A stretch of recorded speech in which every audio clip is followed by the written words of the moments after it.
No episódio de hoje, vamos conversar com Ana Carla Scariotti, que é formada em Engenharia Ambiental e sócia da empresa Gera Ambiental, que atua no ramo de consultoria ambiental. Ana, sejas bem-vinda no podcast Te Aproxega. Obrigada, Lu. Olá a todos os ouvintes. Muito obrigada pelo convite. É uma honra estar aqui justamente nesse mês tão especial para nós, engenheiros ambientais, né? E para conversar um pouquinho com você, né? Abordar um pouco sobre qual é o papel do engenheiro ambiental na sociedade e tirar algumas dúvidas também dos ouvintes. Muito bem. Ana, eu gostaria que tu abordasse para os ouvintes o que faz um engenheiro ambiental, qual a função que ele exerce diante desse enorme contexto ambiental. Aproveitando a mesma questão, conte-nos qual tua área de atuação e qual setor que vocês atendem, pois como antecipei no início do podcast, tu és uma das sócias da Gera Ambiental. Fique à vontade. Sério. Como tu bem mencionaste, né, Lu, nesse grande contexto ambiental, né? Aonde que entra a atuação do engenheiro ambiental? Justamente é nesse meio campo, né? A gente faz, teoricamente, um meio campo, né? Orientando empresas, enfim, instituições, de qual é a sustentabilidade daquele negócio, daquele empreendimento, daquela atividade, enfim. Quando eu digo sustentabilidade, é num modo bem amplo, né? Sustentabilidade não é só aquela questão, né, vamos extinguir as sacolas plásticas, enfim, né? Entra muito mais do que isso. É questão econômica e questão social também atrelada à questão ambiental. Então, o engenheiro ambiental, assim como os outros profissionais também da área ambiental, entram nesse termo, sabe, para tentar conciliar esse tripé da sustentabilidade, para que todos fiquem equilibrados, né? Não pese nem o lado econômico, nem fique abaixo do lado ambiental, nem o social, tudo na mesma proporção. Tá aí, né, o grande desafio da nossa formação, então, né, tentar conciliar, né, toda essa questão ambiental. Outra questão que tu comentaste ali, eu sou uma das sócias, então, da Gera Ambiental, né, que a gente a nossa sede é aqui no município de Itapejara, no Rio Grande do Sul, juntamente com a minha colega, a Vanderleia, que ela é bióloga, né, então, assim, dentro de uma empresa de consultoria, a gente tem, apesar de a gente trabalhar com a área ambiental, engloba muitas outras questões. Então, a gente realmente precisa de uma equipe multidisciplinar, né? Assim como as outras áreas também, a parte ambiental é uma delas, né? Então, nós somos em duas sócias, mas a gente trabalha com toda uma equipe por trás para desenvolver os melhores serviços, enfim, né, para o nosso cliente que venha nos procurar. Seguimos então. Bom, dia 31 de janeiro é comemorado o Dia do Engenheiro Ambiental. Sendo assim, Ana, aborde aos ouvintes quando foi e qual o motivo de ser comemorado o Dia do Engenheiro Ambiental, nesta data referida.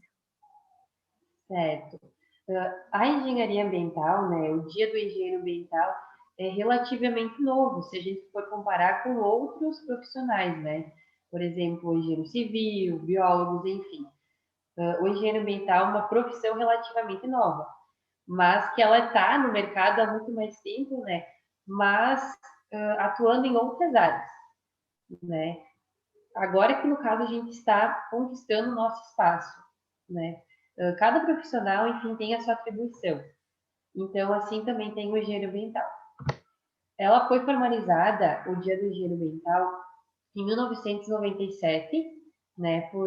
Na verdade, foi no ano 2000, mas foi em 1997 porque se formou a primeira turma de engenharia ambiental aqui no Brasil, que foi na Universidade Federal do Estado do Tocantins, né? Que foi em Palmas.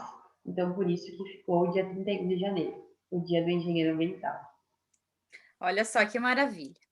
Como tu falastes, uma das áreas de atuação que tu exerces é o licenciamento ambiental. Desta forma, Ana, aborde-nos qual ou quais vantagens uma empresa possui uma vez que realize este licenciamento? Certo.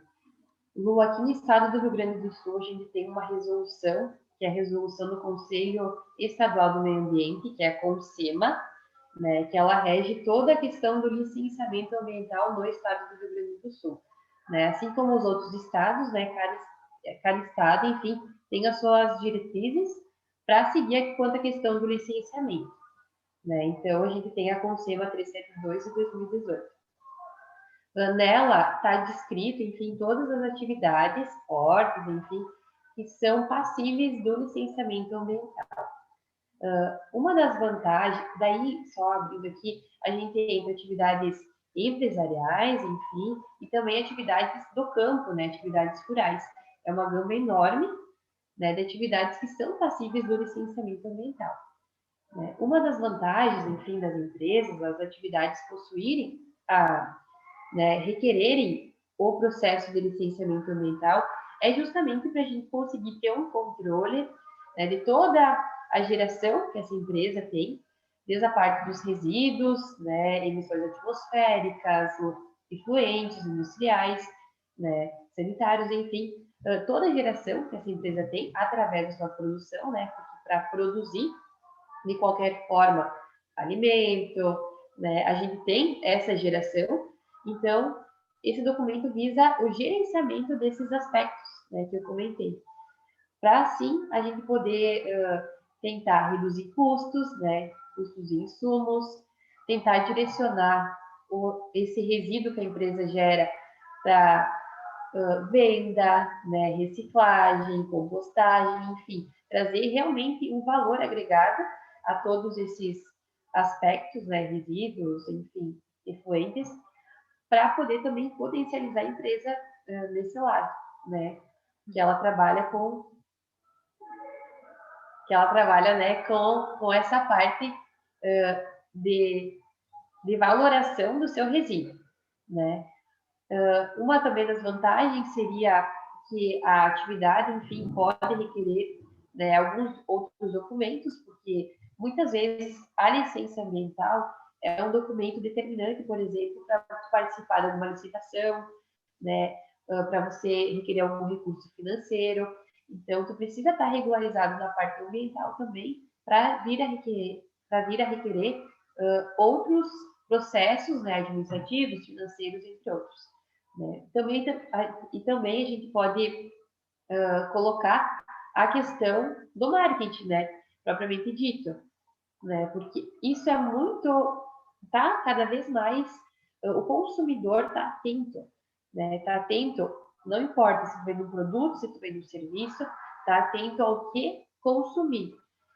Então, entra bastante ali, né, nesse foco da questão da divulgação da tua empresa, né? Não só você fazer para que a tua empresa tenha correto gerenciamento desses aspectos, enfim, mas tu mostrar para o teu consumidor, né, que você realmente se preocupa com a questão ambiental. Então, isso é um ponto muito positivo e que a gente percebe que cada vez mais sendo levado em consideração pelos consumidores. Muito bem. 2020 foi um ano atípico e 2021 estamos iniciando, também com muitos cuidados. Em vista disso, Ana, quais impactos ocorreram e como está sendo feito o gerenciamento ambiental nas atividades empresariais e residenciais?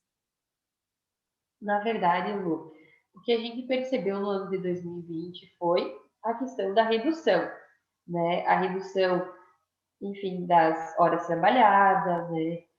Várias atividades tiveram que fechar por um período, né? Consequentemente a isso também a gente tem uma redução, né? Uma redução de resíduo, uma redução de geração de efluente, mas a gente não tem uma estagnação, né? Teve aquela redução por aquele período, mas gradativamente as coisas vão se alinhando e vai subindo, né? Porque a gente tem a produção, mas aliada à produção a gente tem a geração. Então, a partir do momento que a gente está produzindo, a gente está gerando também, né? Gerando resíduos, gerando efluentes, gerando emissões, enfim, gerando diversos fatores ambientais, né, que a gente pode elencar aí. Então, a gente observou com certeza uma diminuição, né, por parte das empresas, mas, por outro lado, a gente observa que as pessoas também ficaram em casa. Então, esses episódios a gente já observa, por exemplo, pós-feriado, né, pós-promoções, que o pessoal acaba ficando em casa, acaba consumindo mais. Então, você consumindo mais na internet, enfim, pedindo alimentos, né, mercado, você acaba gerando mais. Às vezes, coisas assim que, se a gente tivesse no nosso ritmo normal, a gente não teria feito, né? Então, houve sim um aumento, né, da geração de resíduos por parte das residências. Também toda a questão dos resíduos hospitalares, né, que a gente pode também colocar, né, que já se tem, né, há muitos anos, né, a questão do cuidado, né, dos resíduos hospitalares, que não são destinados da mesma forma que os residenciais, industriais, enfim, mas também a gente pode, né, considerar, né, a questão do risco, né, pelos patógenos, né, que traz, principalmente pela relação da Covid-19, que não se sabe, né, não se sabia ao certo, né, quais as complicações que poderia vir causar, né, então tem tudo isso elencado. Uhum. Ana, agora vamos às perguntas dos ouvintes. Eu pedi a colaboração deles, então eles mandaram suas dúvidas. Vamos combinar assim: eu faço uma, tu respondes, e assim por diante. Primeira questão, então: qual a forma correta do descarte dos resíduos sólidos?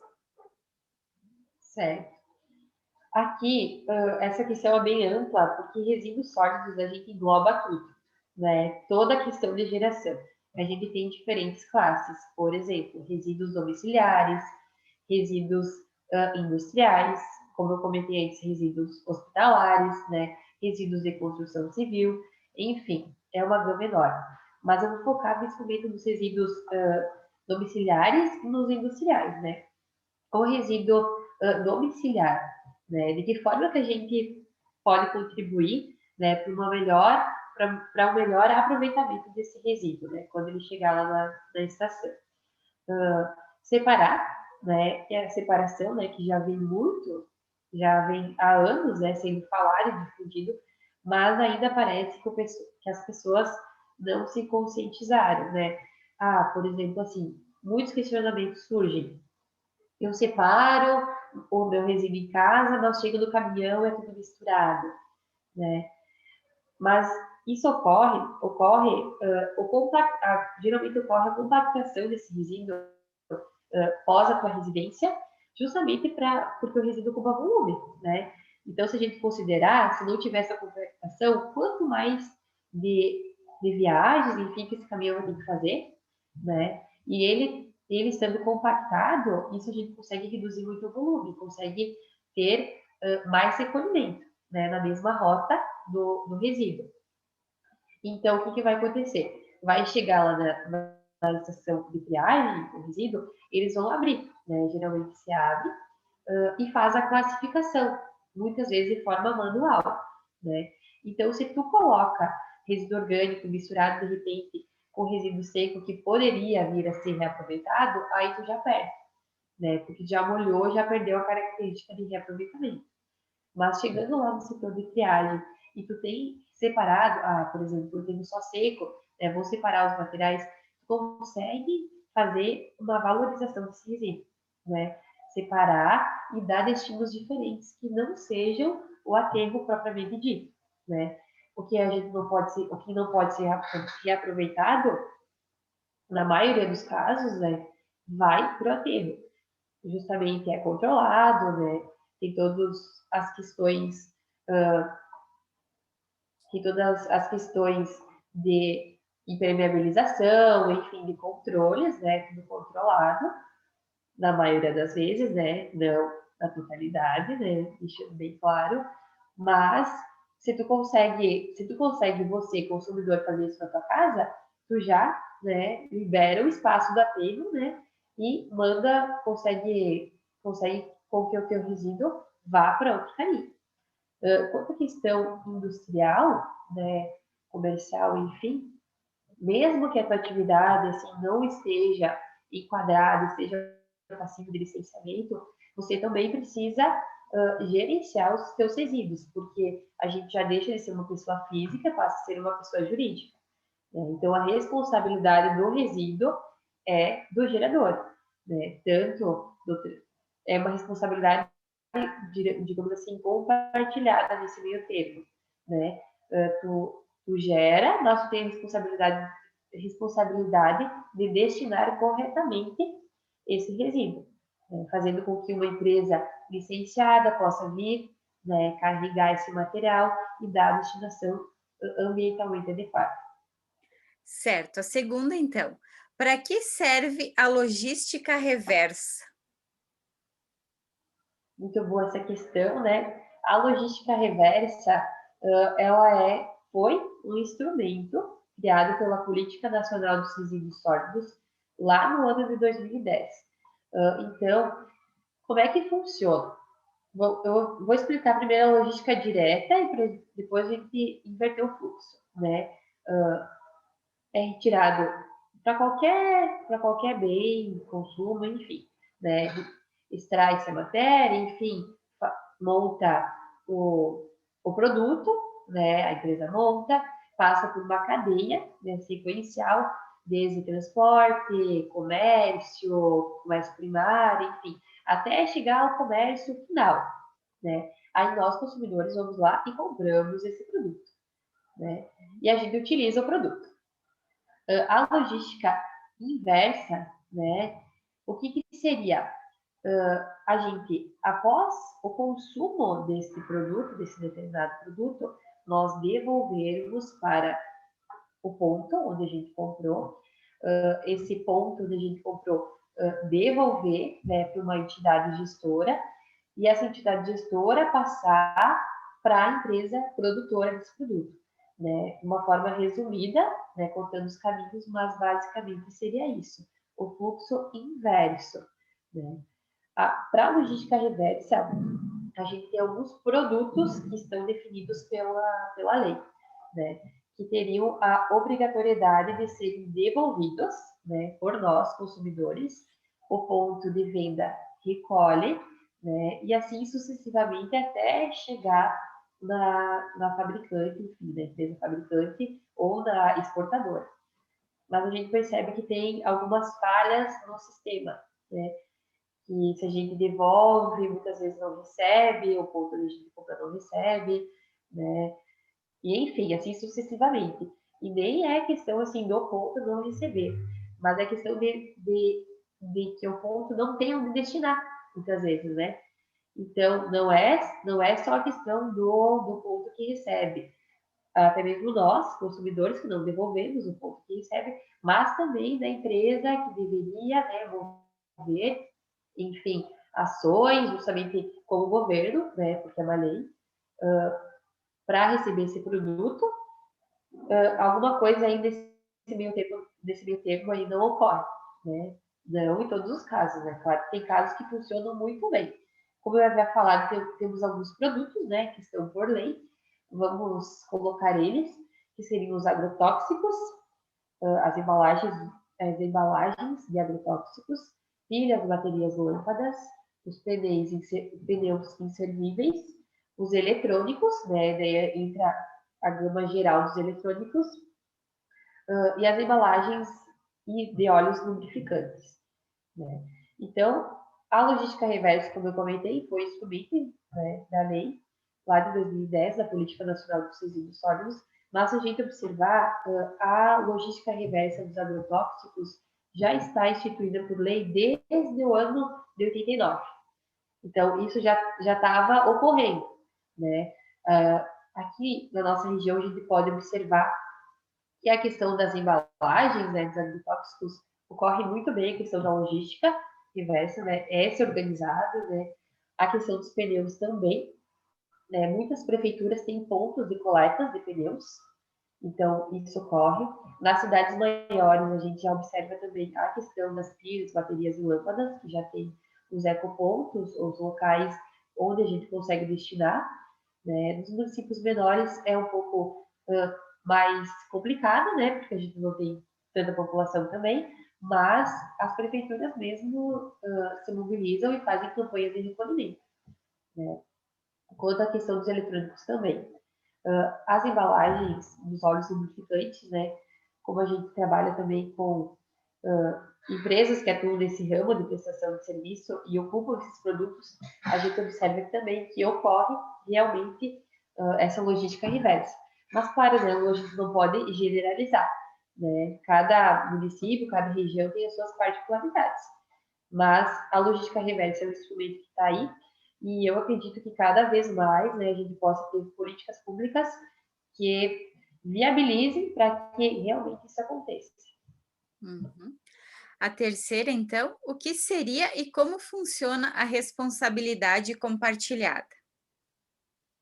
Na verdade, a responsabilidade compartilhada tem tudo a ver também com a logística reversa, né? Que cada um dentro dessa cadeia tem as suas funções, né? Desde a empresa exportadora, produtora, enfim, as cadeias, transporte, o ponto final de venda, comercialização, até o consumidor final, né? Porque se algum desses itens falhar, alguma dessas pessoas falhar, a gente vai ter um desencontro, né? Um desencontro de informação e uma falha no nosso sistema da logística reversa. Então, a responsabilidade é isso, por todo o ciclo de vida do produto, Hum. né? A quarta questão, quais os tipos de licença ambiental e qual a diferença delas? Até vou pedir para tu falar assim, bem resumidinho, que a gente está com o tempo um pouco em cima, Certo, aí dá uma certo. explicadinha. Me Que tem entenderia mais mais, uma depois dessa. certo. Na verdade, assim, a gente tem três tipos de licenciamento, licença prévia, licença de instalação, licença de operação. Tá? A licença prévia, a gente faz todo o processo de licenciamento de projetos, enfim, documentação, para autorizar, né, para que o órgão ambiental possa analisar, autorizar ou diferir ou não, a questão da área onde você vai implantar a sua atividade, né, a atividade por mais diversa que seja. A questão da licença de instalação, é o mesmo procedimento, mas para a instalação, enfim, começar a construir, né, a tua atividade, de fato. E a licença de operação seria para você começar realmente as atividades, começar a operar, né, começar a funcionar, a produzir. Se tu não tem, por exemplo, assim, tem uma atividade e é passou pelo licenciamento e tu não fez nenhuma dessas etapas, né, mas você deseja regularizar, tem a possibilidade, a gente pode encaminhar o projeto, enfim, para uma LO, para uma licença de operação de regularização, né? Daí, nesse processo, ela vai abranger as três fases que eu comentei, né? Em uma só, as três fases, para todo esse processo. Uhum. E a quinta e última, como funciona o manejo florestal? Certo. Na verdade, essa questão não é muito da minha área, né? Porque a minha grade curricular, enfim, não me autoriza, né, a questão do manejo florestal. Fica mais na área da minha colega, que é a Vanderlei, que é uma bióloga, que atua aí já há longos anos na área do manejo florestal. Mas o que eu posso informar a título, né, de informação, enfim, que o manejo florestal ele é passível, sim, pode se requerer, devido a enquadrando em algumas classificações. Por exemplo, se tu é pequeno produtor, né, a gente tem algumas, alguns artigos que a gente consegue enquadrar nas resoluções, né, para retirada para tua subsistência, se aquela vegetação está causando risco, né, risco ao patrimônio, enfim, risco de danos, né, mas tudo isso também é passível de análise, né, de projeto, para a gente conseguir encaminhar ao órgão ambiental, seja estado ou município, para que ele possa analisar e emitir o seu parecer, né? Isso a gente fala também principalmente da vegetação nativa, né? Vegetação nativa. Uhum. Para finalizar, Ana, fique à vontade para deixar o contato de vocês e onde a Gera Ambiental se encontra e qual expansão de atendimento. Depois eu vou deixar o linkzinho na descrição do podcast também para ajudar os ouvintes. Certo, então. Bom, a Gera Ambiental fica localizada aqui no município de Itapejara, Rio Grande do Sul, né? Mas a gente atende toda a grande região, né? Atendemos todos os municípios, né? Do que tu precisar, de algum serviço, ou até mesmo dúvidas, né? Sugestões, enfim, a gente está disponível, né? Para te atender. A gente recebe várias mensagens no WhatsApp, por exemplo, de pessoas, né? Conhecidos. Ah, não sei como destinar esse resíduo, enfim, né? Nos contatos que a gente vai te dar uma orientação técnica, né? Ou até mesmo para tu vir conversar, né? Para a gente trocar uma ideia. É isso aí. Ana, agradeço imensamente tua disponibilidade em participar do Te Aproxega. Sucesso sempre. Certo, muito obrigada, eu que agradeço. Ainda mais como eu comentei nesse mês, enfim, nessa data tão especial, né, para nós, engenheiros ambientais, e também todos os profissionais da área ambiental, né? Que cada vez mais a gente possa ter o nosso espaço, né? Que as mudanças estão aí e nada melhor do que um profissional capacitado, né? Para te ajudar a assimilar tudo e desenvolver a tua atividade da melhor forma possível. Exatamente. É um belo campo, né? Tem uma área enorme de abrangência. Com certeza. Sucesso, Ana. Tudo de bom. Obrigada, meu.